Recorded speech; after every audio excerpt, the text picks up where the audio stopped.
Hi everyone, welcome to today's episode of Plant Grow Eat. Today it's all about the banana trees. In the last episode we spoke about why it was important to trim back the bananas to maximize production. Today we're going to talk about actually thinning out the actual banana trees.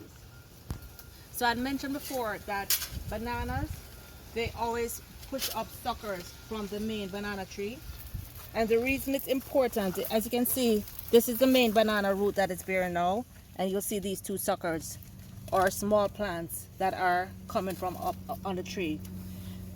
Right now, all of these suckers are competing for the same water and the same nutrition.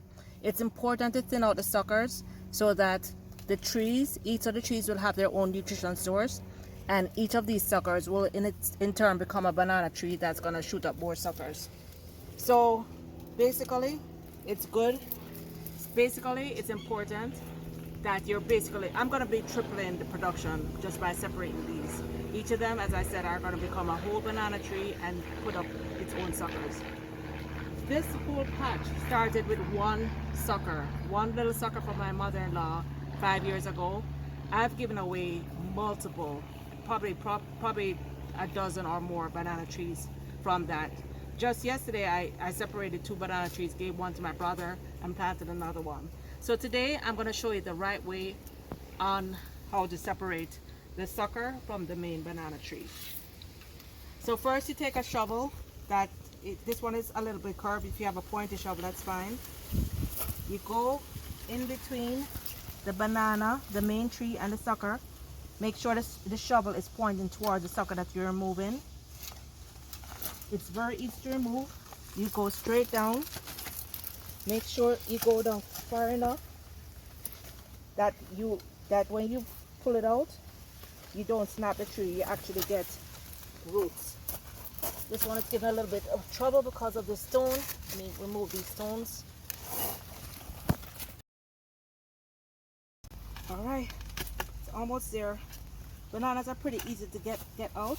You want to make sure you get deep enough that when you pull it out, you actually get roots. You don't snap the banana. Okay.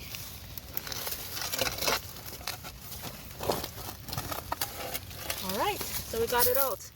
As you can see, this one has roots.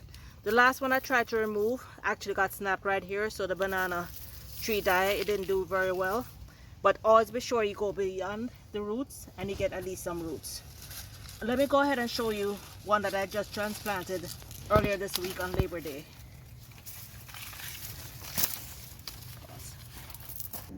Alright, so this is one I just transplanted on Labor Day. This one you can see was much bigger. What I did was I cut back the excess branches so it only has 3 or 4 leaves.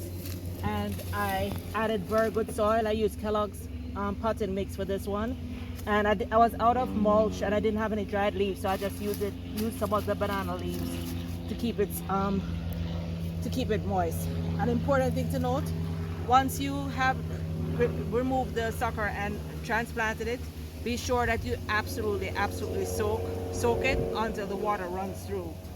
This is my first time planting in a pot. I always plant directly in the ground because then you'll get more suckers and of course get more bananas.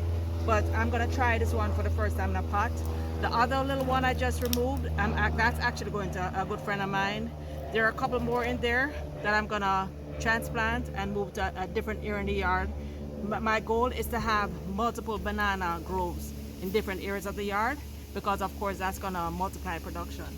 So this is a short episode, but I just wanted you guys to see the right way on how to remove your suckers. Always, as I said, always be sure to go beyond the root and pull up.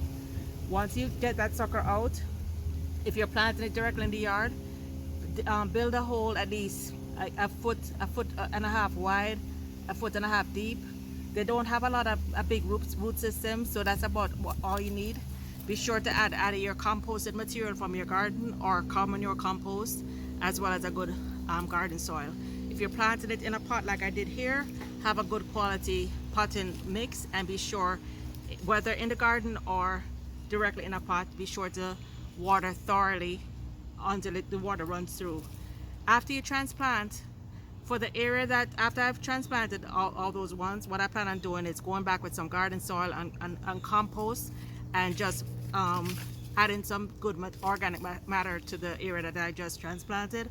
I also will be adding mulch, not only to the ones I transplanted, but also to the area that I just pulled it from.